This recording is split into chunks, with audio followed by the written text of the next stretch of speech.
আসসালামু আলাইকুম। আজকে আরেকটা ওয়াজ নিয়ে আসছি আপনাদের মধ্যে। আজকে হজরত মৌলানা আরিফ বিন হাবিব সাহেবের অত্যন্ত সুন্দর কণ্ঠে কোরআন এবং হাদিস ভিত্তিক রেফারেন্স ভিত্তিক আলোচনা অনেক সুন্দর আপনার হৃদয় জয় করে নেবে এবং আপনার বয়ান শুনলে অবশ্যই দিনের প্রতি আসার জন্য নিজের মনে উদ্যোগ চলে আসবে ইনশাআল্লাহ। তো দেখতে থাকুন আর দোয়া করবেন সবাই হজরতের জন্য, আগামী দিনের রাহবার আমাদের। তো দোয়া করবেন, হকের পথে থাকবেন ইনশাআল্লাহ। তো শুরু করতেছি, শুনতেই থাকুন। নাম ডাকবে ওই ব্যক্তিকে যেই ব্যক্তি সত্য থেকে কোরআন থেকে পৃষ্ঠ প্রদর্শন করছে, ওয়াতাওয়াল্লাহ মুখ ফিরিয়ে নিয়েছে, এটাকে পিছনে রাখছে। ওয়াজামা ফাআউআ, আল্লাহ বলেন জাহান্নাম ওই ব্যক্তিকেও ডাকবে যেই ব্যক্তি সম্পদ জমা করছে, করার পর ফাআউআ সম্পদটা সযত্নে ব্যাংকে রেখে দিছে। না, ব্যাংকে রাখা সমস্যা না, সযত্ন রাখছে মানে জাকাত দেয় নাই, সৎকা দেয় নাই, দান সৎকা করলে ঠিক আছে। সযত্নে রেখে দিছে যে আমি জাকাত দেই নাই, বেঁচে গেছি, আমি সৎকা করি নাই, বেঁচে গেছি, আমার বোনের হক দেই নাই, বেঁচে গেছি, আমার ভাইরে ঠকাইছি, বেঁচে গেছি। আল্লাহ কয় না, জাহান্নাম তাকে ডাকবে জামা, যে জমা করেছে, সযত্নে রেখে দিয়েছে সম্পদ, যে বোনেরে না দিয়া বেঁচে গেছি, আমি এটা ঠিক করছি। আল্লাহ বলে না, তোমাকে জাহান্নাম ডাকবে। কথাগুলো বুঝে আসছে সবার? সযত্নে রেখে দিছে, জাকাত দেয় না, বোনের হক দেয় না, ভাইয়ের হক দেয় না। এবার আল্লাহ বলেন ইন্নাল ইনসানা খুলিকা হালুআ, মানুষকে সৃষ্টি করা হয়েছে অস্থির করে। মানুষ একটু অস্থির না সবাই? আরে থুর, এরকম না, মানুষ অস্থির, অস্থির রূপে সৃষ্টি করা হয়েছে। ইযা মাসসাহুশ শাররু জাযুআ, মানুষকে যখন বিপদ স্পর্শ করে, জাযুআ মানুষ অস্থির হয়ে যায়, জ্বরে অস্থির হয়ে যায়, ঠান্ডায় অস্থির হয়ে যায়, কাশে অস্থির হয়ে যায়, হয়নি? অস্থির, থুর, ভাল লাগে না। কারেন্ট 10 মিনিট না থাকলে কি অবস্থা হয়, এখন মেজাজটা মন খারাপ লাগে, কি হয়নি? অস্থির। ইযা মাসসাহুশ শাররু জাযুআ, কয় বিপদ তার স্পর্শ করলে জাযুআ, সে অস্থির হয়ে যায়। আদর করে 22-23 বছরের সন্তানটা রোজার সময় ডাকেন না যে থাক, কষ্ট হবে, সাহারি খাওয়া দরকার নাই। আপনি তো এই সন্তানকে দিয়ে দিতে চাইবেন না, যে আল্লাহ নেন, ওরে নিয়ে যান, যেমন চাই করেন, আমারে ছেড়ে যান। আলা সাইলুম বিআযাবি ওয়াকি', এক ব্যক্তি চায় ওই আযাবটা ঘটুক, লিল কাফিরিনা, যেটা কাফেরদের উপর ঘটবে। লাইসা লাহু দাফিউম মিনাল্লাহি যিল মাআরিজ, যে আযাব প্রতিহত করতে পারবে না কেউ আল্লাহর থেকে, যে আল্লাহ যিল মাআরিজ, ফেরেশতারা যে ঊর্ধ্ব গমন করে, যে পথে তারা গমন করে, ওই পথের মালিক যে রব, ওই রব আল্লাহর থেকে কাফেরদের উপর যেই শাস্তি আসবে, এই শাস্তি কেউ প্রতিহত করতে পারবে না। এই কথা আল্লাহ কেন বললেন? কাফেররা গমন করে। পরে আল্লাহ বলতেছেন তা'রুজুল মালাইকাতু ওয়ার রূহু ইলাইহি ফি ইয়াউমিন কানা মিকদারুহু 50 আলফা সানা, ফেরেশতাগণ এবং রূহ মানে জিবরিল আলাইহিস সালাতু ওয়াস সালাম আরোহণ করে রবের কাছে, ফি ইয়াউমিন এমন এক দিনে, কানা মিকদারুহু 50 আলফা সানা, যেই একদিনের পরিমাণ হলো 50,000 বছরের সমান। এই 50,000 বছর কাফেরদের কাছে এটাকে মনে হবে, এটা একটা উদ্দেশ্য। আরেকটা হলো কাফেররা, তোমরা যে মনে করো কবে এই আযাব আসবে, থুর, এগুলা অনেক দেরিতে। আল্লাহ বলেন তোমাদের কাছে দেরি মনে হলো, এটা কিন্তু আমার কাছে একদম দেরিতে না, খুব কাছেই। যখন এসে যাবে তখন কিন্তু বুঝতে পারবা। নবীকে আল্লাহ বলতেছেন হাবিব ফাসবির সাবরান জামিলা, আপনি ধৈর্য ধারণ করেন, উত্তম ধৈর্য ধারণ। ইন্নাহুম ইয়ারাউনাহু বাঈদা, কাফেররা এই আযাবরে দেখতেছে অনেক দূরে, অনেক বছর পরে আসবে আযাব, তারা এটা মনে করে। ওয়া নারাহু করিবা, আর আমি আল্লাহ দেখতেছি কাছে, তারা দেখতেছে দূরে, আর আমি দেখতেছি এটা কাছে। কাছে মানে ঈমান ছাড়া যে মারা যাবে ওর তো কবর থেকেই শাস্তি শুরু হবে। তো আল্লাহ নবীকে বলতেছে ইন্নাহুম ইয়ারাউনাহু বাঈদা ওয়া নারাহু করিবা, তারা আযাবরে দেখে দূরে, আমি দেখতেছি কাছে। আর প্রকৃত গজব কবে শুরু হবে? একটা তো কবর থেকে হাসর পর্যন্ত তাদের আযাব হবে, কিয়ামতের ময়দানেও তাদের উপর আযাব হবে, আর ফায়সালার পর যে জাহান্নাম হবে তাদের, সেখানেও তো তাদের আযাব আছে। আল্লাহ বলেন ইয়াউমা তাকুনুস সামাউ কাল মুহল ওয়া তাকুনুল জিবালু কাল ইহ, যেদিন আসমান হয়ে যাবে গলিত তামার মতো, যেদিন আসমান হয়ে যাবে গলিত তামার মতো অথবা গলিত ধাতুর মতো, ওয়া তাকুনুল জিবালু কাল ইহ, পাহাড়গুলা হয়ে যাবে ধুনিত রঙিন পশমের মতো। ওই দিন কি হবে আল্লাহ বলেন ওয়ালা ইয়াসআলু হামিমুন হামিমা, সেদিন কোন অন্তরঙ্গ বন্ধু আরেক অন্তরঙ্গ বন্ধুকে জিজ্ঞাসা করবে না তুমি কেমন আছো, সব ঠিকঠাক আছে তো, এরকম জিজ্ঞাসা করবে না। কিয়ামতের ময়দানে দোস্ত দোস্তরে চিনবে, কিন্তু চিনেও জিজ্ঞাসা করবে না কি খবর তোমার, জিজ্ঞাসা করবে না। আল্লাহ বলেন ইউবাসসারুনাহুম, সেদিন তাদের উভয় দলকে দেখানো হবে, উভয়ে উভয়ের দৃষ্টি গোচর হবে, চিনবে আরে এ তো আমার বন্ধু, সেও চিনবে এ তো আমার বন্ধু। আল্লাহ বলে চেনার পরেও ওয়ালা ইয়াসআলু হামিমুন হামিমা, অন্তরঙ্গ বন্ধু আরেক অন্তরঙ্গ বন্ধুকে জিজ্ঞাসাও করবে না। ইউবাসসারুনাহুম, একজন আরেকজনের দৃষ্টি গোচর হবে, দৃষ্টি গোচর করার ব্যবস্থা আল্লাহ করবেন। সেদিন অপরাধী কামনা করবে ইয়াওয়াদ্দুল মুজরিমু লাউ ইয়াফতাদি মিন আযাবি ইয়াউমিইযিম বিবানি, অপরাধী কামনা করবে হায় লাউ ইয়াফতাদি মিন আযাবি ইয়াউমিইযিম বিবানি, আজকে আযাব থেকে মুক্তি পাওয়ার জন্য সে তার সন্তানকে মুক্তিপণ দিতে চাইবে।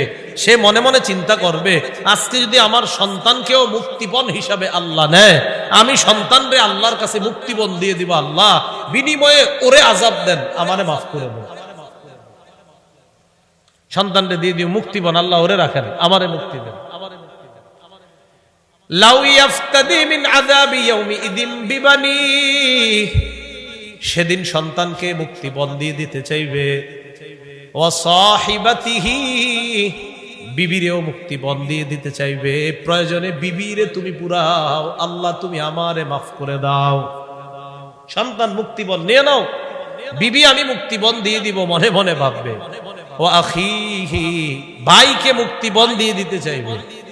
ওয়া ফাসিলাতিহি আল্লাতী তুবি, আর ওই সমস্ত আত্মীয় স্বজন যারা তাকে আশ্রয় দিত, যাদের কাছে সে গিয়ে আশ্রয় নিত, তার বংশধরদের যাদের কাছে সে আশ্রয় নিত, সে মনে মনে ভাববে যে তাদেরকেও যদি আল্লাহ মুক্তিপণ নেয় আর আমি যদি দিতে পারি, প্রয়োজনে তারা সব আগুনে পুরুক, আমার জন্য মাফ করে দাও।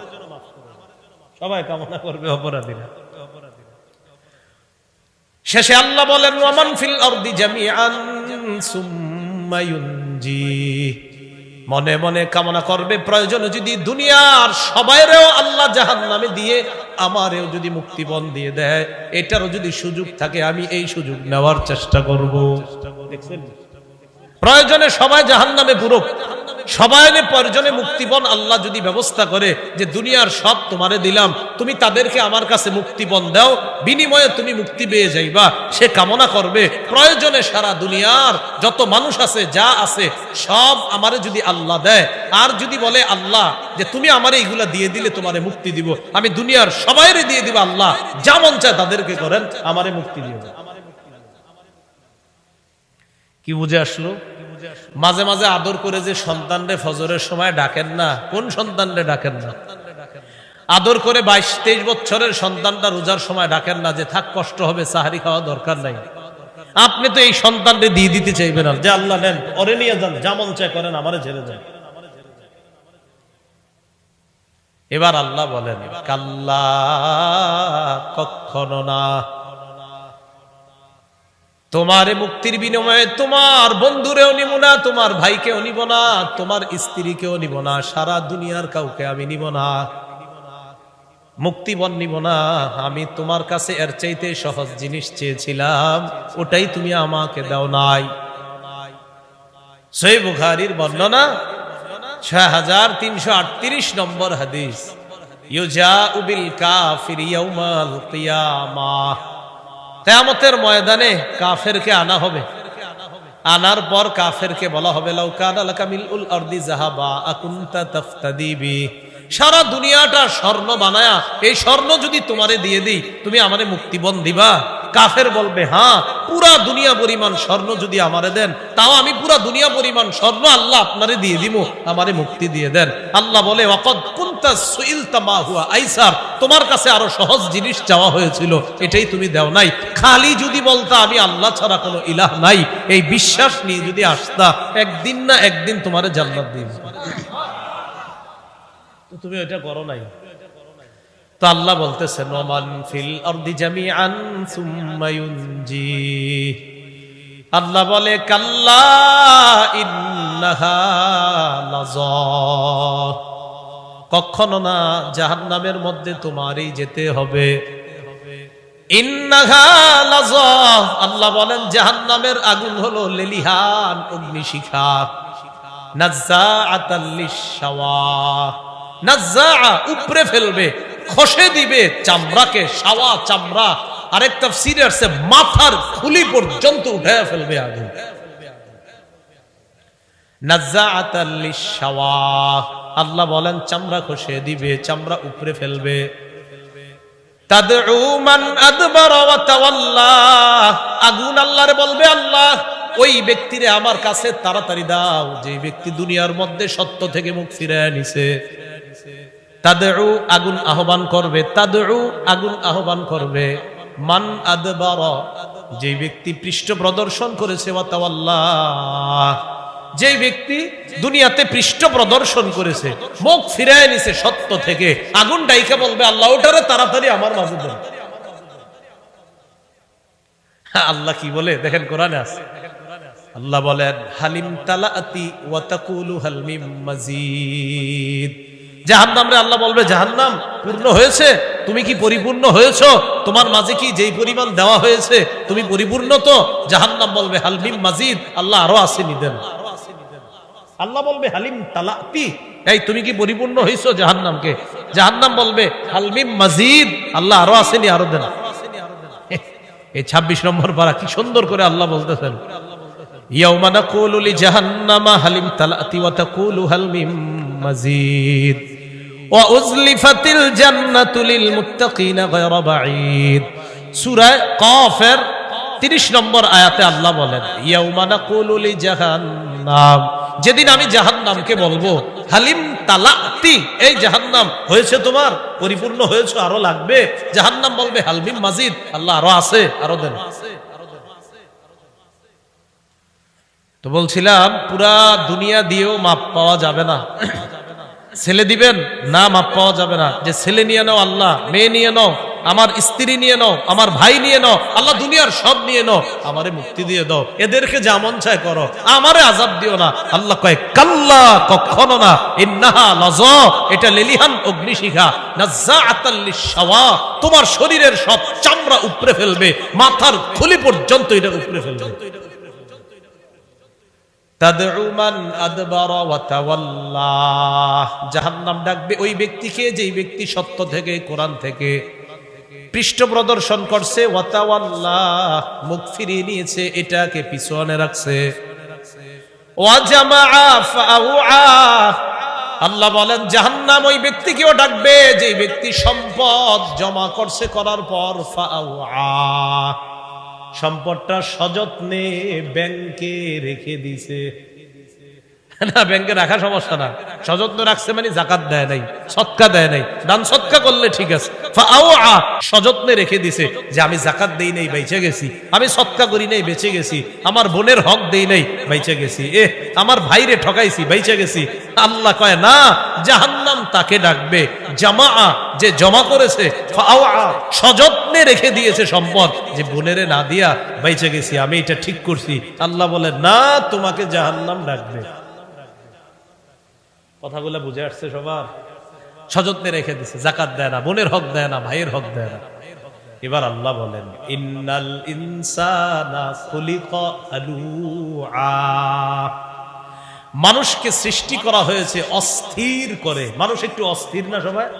আরে থুর, এরকম না, মানুষ অস্থির, অস্থির রূপে সৃষ্টি করা হয়েছে। ইযা মাসসাহুশ শাররু জাযুআ, মানুষকে যখন বিপদ স্পর্শ করে, জাযুআ, মানুষ অস্থির হয়ে যায়, জ্বরে অস্থির হয়ে যায়, ঠান্ডায় অস্থির হয়ে যায়, কাশে অস্থির হয়ে যায়, হয়নি? অস্থির, তোর ভাল লাগে না, কারেন্ট 10 মিনিট না থাকলে কি অবস্থা হয়, এখন মেজাজটা মন খারাপ লাগে, কি হয়নি? অস্থির। ইযা মাসসাহুশ শাররু জাযুআ, কয় বিপদ তার স্পর্শ করলে জাযুআ, সে অস্থির হয়ে যায়। ওয়া ইযা মাসসাহুল খায়রু মানুআ, আর যদি কল্যাণ তাকে স্পর্শ করে, টাকা পয়সা যদি তার কাছে আসে, মানুআ, তখন সে কি প্রণতা করে, কয় যাক আলহামদুলিল্লাহ, খুব ভালো আছি। অথচ যখন একটু খারাপ অবস্থা, অস্থির, থুর, আমার এটা হয় না কা, ওটা হয় না কা। আল্লাহ কয় যেই তার এটা হয় ওটা হয়, মানুআ, অমনি সে কৃপণ হয়ে যায়। তবে এবার সুন্দর করে আল্লাহ বলতেছে, ইল্লাল মুসাল্লিন আল্লাযীনা হুম আলা সালাতিহিম দাঈমুন, প্রকৃত নামাজি যারা, তারা এই জাতীয় হয় না, তারা কৃপণতা করে না। প্রকৃত নামাজি যদি সম্পদশালী হয়, সে তার সম্পদের হক যথাযথভাবে আদায় করে। আল্লাহ বলেন, ইল্লাল মুসাল্লিন আল্লাযীনা হুম আলা সালাতিহিম দাঈমুন, ওই অপরাধীদের মধ্যে তারা না যারা নিয়মিত নামাজ আদায় করে। বলেন, যারা নিয়মিত কি আদায় করে?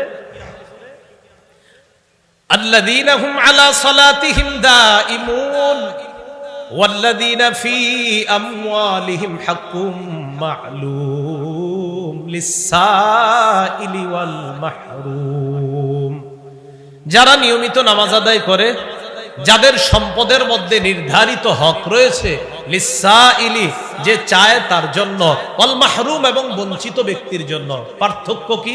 সাইল বলা হয় যে চায়, মাহরুম বলা হয় যে লজ্জায় চায় না কিন্তু তার দরকার। সাইল বলা হয় যার দরকারও আছে আবার চায়ও। সাইল বলা হয় যার দরকার, অভাবে আছে, আবার মানুষের কাছেও চায়। মাহরুম বলা হয় যে অভাবে আছে কিন্তু চায় না, লজ্জায় কাউরে বলে না। টাকাওয়ালাদের উচিত তাদেরকে খুঁজে খুঁজে বের করে চুপে চুপে তাদেরকে সহযোগিতা করে। তো আল্লাহ বলছেন, ইল্লাল মুসাল্লিন আল্লাযীনা হুম আলা সালাতিহিম দাঈমুন ওয়াল্লাযীনা ফী আমওয়ালিহিম হাক্কুম মা'লুমুল লিস-সাইলি ওয়াল মাহরুম, তাদের সম্পদের মধ্যে নির্ধারিত হক আছে, যারা চায় তাদের জন্য, যারা বঞ্চিত তাদের জন্য। বঞ্চিত কারা? যারা লজ্জায় চাইতে পারে না। আপনার ভাই অনেক অভাবের মধ্যে আছে, সেটা আপনিও বুঝতেছেন, আপনি তাকে বুঝতে না দিয়ে কিছু টাকা পয়সা হাদিয়া বলে দিয়ে দেন। প্রয়োজনে এটা যদি জাকাতেরও টাকা হয়, আর ভাই যদি জাকাত খাওয়ার যোগ্য হয়, ভাইকে বলেন, নেন ভাইজান হাদিয়া, আপনি চলেন, সন্তানাদি ভাতিজা ভাতিজিদেরকে নিয়ে চলেন, কিন্তু আপনার মনে মনে নিয়ত জাকাত, বাইরে বলছেন হাদিয়া, আল্লাহ ডাবল সওয়াব দান করবেন, ডাবল। ওয়াল্লাযীনা ইউসাদ্দিকুনা বিয়াউমিদ্দিন, যারা কর্মফলকে বিশ্বাস করে, আখিরাতকে যারা বিশ্বাস করে, কর্মফলকে যারা বিশ্বাস করে। ওয়াল্লাযীনা ইউসাদ্দিকুনা বিয়াউমিদ্দিন ওয়াল্লাযীনা হুম মিন আযাবি রাব্বিহিম মুশফিকুন, যারা তার রবের আযাবের ব্যাপারে ভীত সন্ত্রস্ত। আমাদের রব আযাব দিতে পারেন, এটা বিশ্বাস আমাদের আছে, কিন্তু আমাদের ভয় আছে, আল্লাহ না জানি আপনার আযাব আমার উপরে এসে যায়, এই ভয় আছে আমাদের। ইন্না আযাবা রাব্বিহিম গায়রু মা'মুন আল্লাহ বলেন তাদের রবের আযাব হলো এমন যে আযাব থেকে নিশ্চিত হওয়া যায় না, নিরাপদ থাকা যায় না। এজন্য এটাকে বলা হয় ঈমান। আল্লাহ আমরা তো আশা রাখি আপনি আমাদেরকে মাফ করবেন, আবার ভয় হয় না জানি আযাব দিয়ে ফেলেন। আশা করি মাফ করবেন, ভয় হয় না জানি আপনার আযাবের মধ্যে ধরা পড়ে যাই।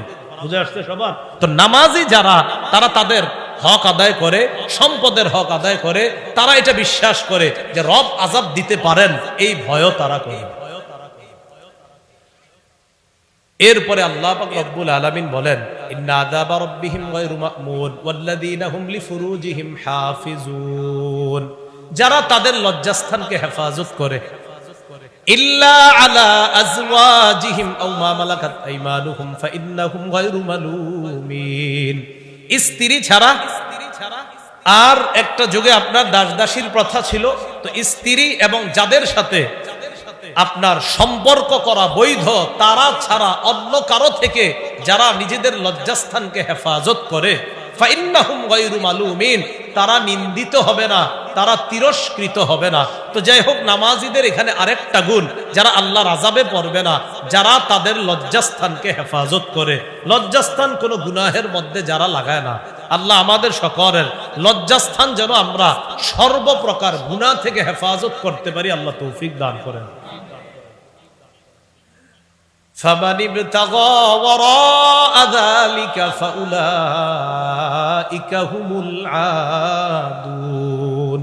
আল্লাহ বলেন স্ত্রী ছাড়া কেউ যদি অন্য কোথাও তার লজ্জাস্থান ব্যবহার করার নিয়ত করে, আশা করে, কামনা করে, বা অন্য কোথাও সে কোনো খারাপ কাজ করার চেষ্টা চালায়, আল্লাহ বলেন তারা সীমা লঙ্ঘনকারী। বলেন তারা কি? ক্বালা রাসূলুল্লাহ সাল্লাল্লাহু আলাইহি ওয়াসাল্লাম, আল্লাহ নবী বলেন আল আইনানি তাজনিয়ান, দুই চোখ জিনা করে। বলেন দুই চোখ, ফাজিনাহুমা আন-নাস, দুই চোখের জিনা হলো দেখা। ওয়া জিনাল লিসান আল মানতিক, জিহ্বার জিনা হলো কথা বলা। ওয়া জিনাল ইয়াদ আল বাত, হাতের জিনা হলো স্পর্শ করা। তাহলে চোখের জিনা দেখা, জিহ্বার জিনা কথা বলা, হাতের জিনা স্পর্শ করা। আপনি রাতের বেলা ঘন্টার পর ঘন্টা যার সাথে কথা বলা আপনার বৈধ নয়, হারাম, তার সাথে আপনি যে এতক্ষণ কথা বললেন, এতে আপনার কানের জিনা হচ্ছে, জিহ্বার জিনা হচ্ছে।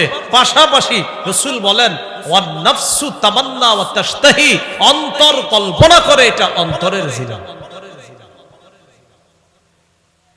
তাহলে স্ত্রী ছাড়া কেউ অন্য কোথাও অবৈধ পন্থায় যদি অন্য কাউকে কামনা করে বা অন্য কোথাও তার লজ্জাস্থান ব্যবহার করে, এটা সীমা লঙ্ঘন। বলেন সবাই কি?